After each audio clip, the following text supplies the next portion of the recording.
kegiatan ekonomi.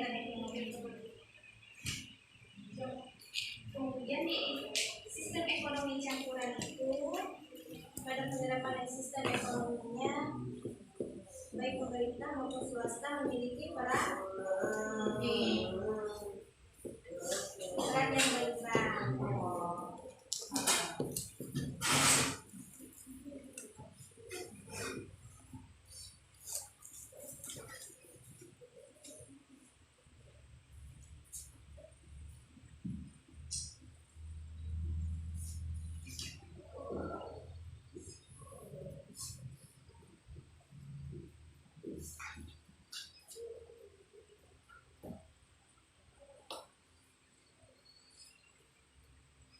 Di sistem ekonomi campuran itu ada pemerintah dan swasta.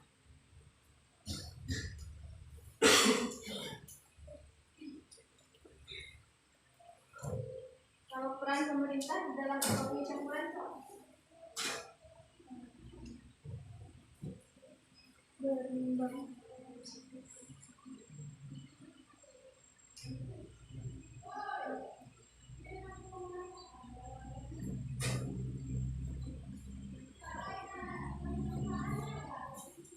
pemerintah itu dia mengawas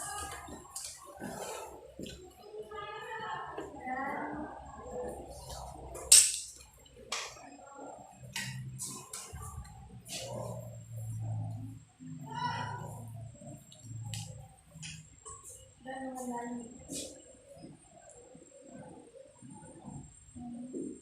sistem ekonomi.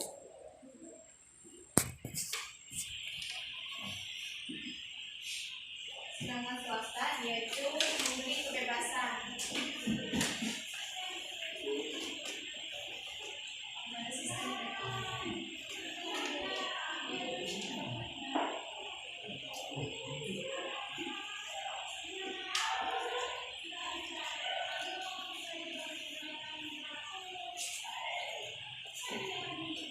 Terus itu ada jenis sistem ekonomi campuran antara lain kayak setelah bacakan tatanan ekonomi merupakan perpaduan itu antara sistem ekonomi pasar dan pusat. Barang modal dan sumber daya kita dikuasai pemerintah. Campur tangan pemerintah dilakukan dengan penerapan kebijakan ekonomi sehingga tercipta persaingan sehat serta terdapat peran pemerintah dan swasta dalam kegiatan perekonomian. Pada penerapannya, sistem ekonomi campuran memiliki kelebihan dan kelemahan. Pada sistem ekonomi campuran diantaranya kestabilan pertumbuhan ekonomi terjaga, inisiatif dan kreativitas ekonomi dapat berkembang campur tangan pemerintah bisa melakukan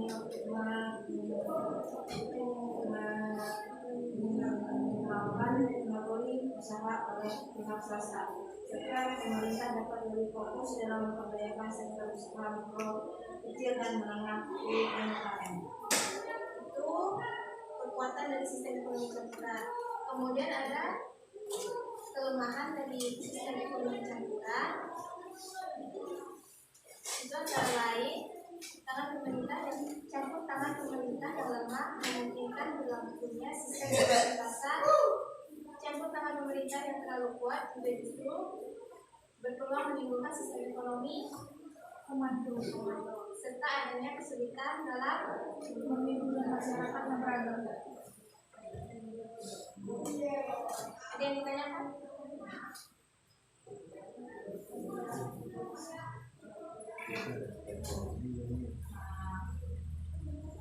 UMKM itu apa sih?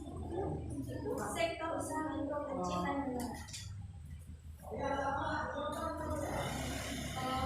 lagi? Ekonomi komando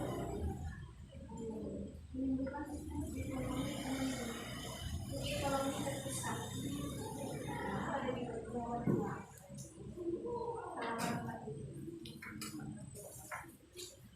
Meminimalkan monopoli maksudnya meminimalkan monopoli usaha maksudnya Jadi dia bisa, ini tuh karena campur tangan pemerintah. Jadi dia bisa menimbulkan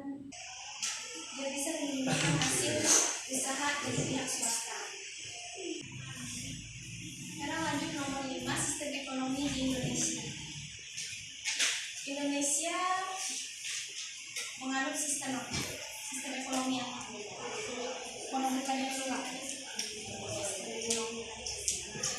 Kenapa Indonesia menganut sistem ekonomi?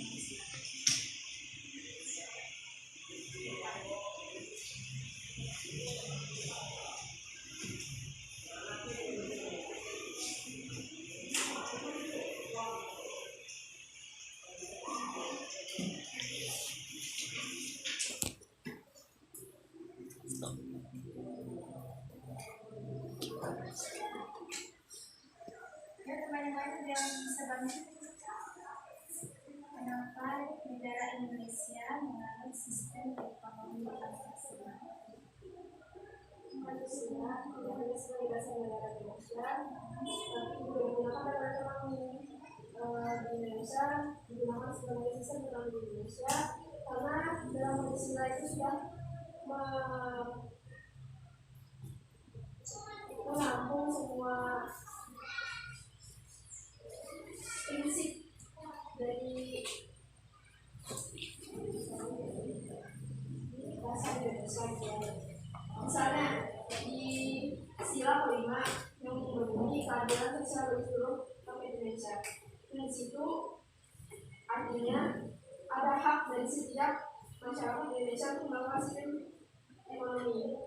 Jadi tidak hanya pemerintah yang berkuasa atas sistem ekonomi tersebut, tapi ada juga hak dari rakyat untuk bisa melakukan sistem ekonomi. Yang lebih teman-teman.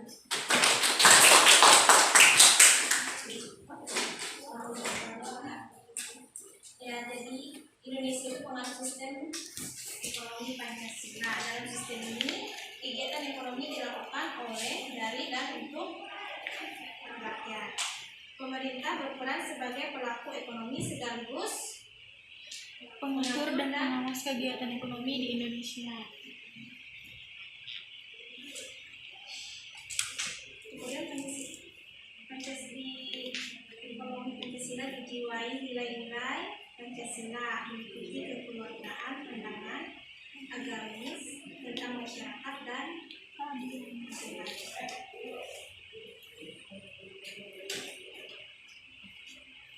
Itu ada pelaksanaan sistem ekonomi di Indonesia mengacu pada undang-undang dasar tahun 1945, pasal 33 dan 33 yang dijelaskan sebagai berikut. Yang pertama, perekonomian disusun sebagai usaha bersama berdasarkan asas kekeluargaan. Kemudian yang B, cabang-cabang produksi yang penting bagi negara dan yang menguasai hajat hidup orang banyak dikuasai oleh negara. Kemudian yang C, bumi, air, dan kekayaan alam yang mengandung di dalamnya dikuasai oleh negara dan dipergunakan untuk sebesar-besarnya kemampuan rakyat. Di mana? Di buku atau di lembar? Di mana?